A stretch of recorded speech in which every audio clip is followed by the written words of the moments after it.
तमिलनाडु के अंदर कानून और व्यवस्था की परिस्थिति पूरे देश के अंदर सबसे खराब कानून और व्यवस्था की परिस्थिति तमिलनाडु के अंदर மொத்த இந்தியாவிலேயும் இருக்கிற மாநிலங்களை எல்லாம் பார்க்கும்போது தமிழ்நாட்டில தான் சட்டம் ஒழுங்கு மிக கேவலமான நிலையில சீரழிந்து காணப்படுகிறது.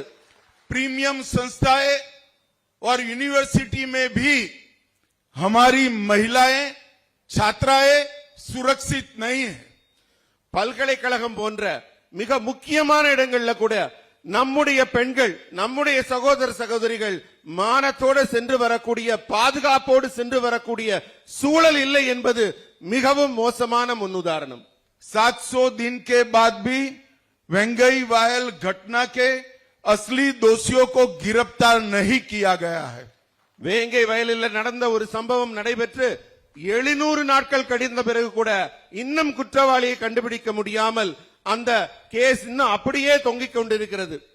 अवैध शराब की कंप्लेन करने पर अवैध शराब बनाने वालों पर कार्यवाही करने की जगह विरोध करने वाले कॉलेज के छात्रों की हत्या कर दी जाती है. கள்ளச்சாராயம் புரையோடி கிடக்கிறது.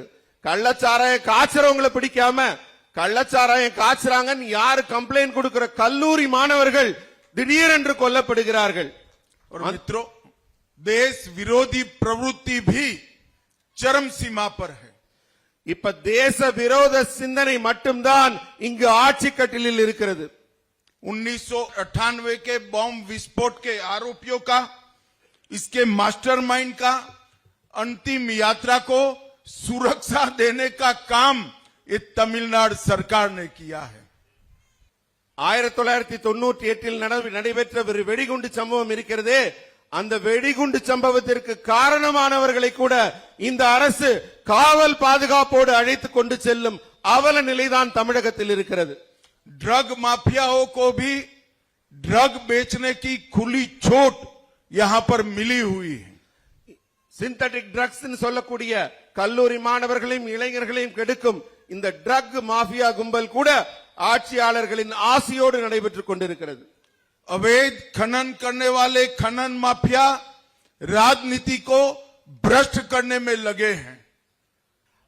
இதே போல கனிம வள கொள்ளை, தமிழ்நாட்டிலிருந்து கனிம வள கொள்ளை தொடர்ந்து நடைபெற்றுக் கொண்டிருக்கிறது. மணல் கொள்ளை கூட ஆட்சியாளர்களின் முழு அதிகாரத்தோடு நடைபெற்றுக் கொண்டிருக்கிறது.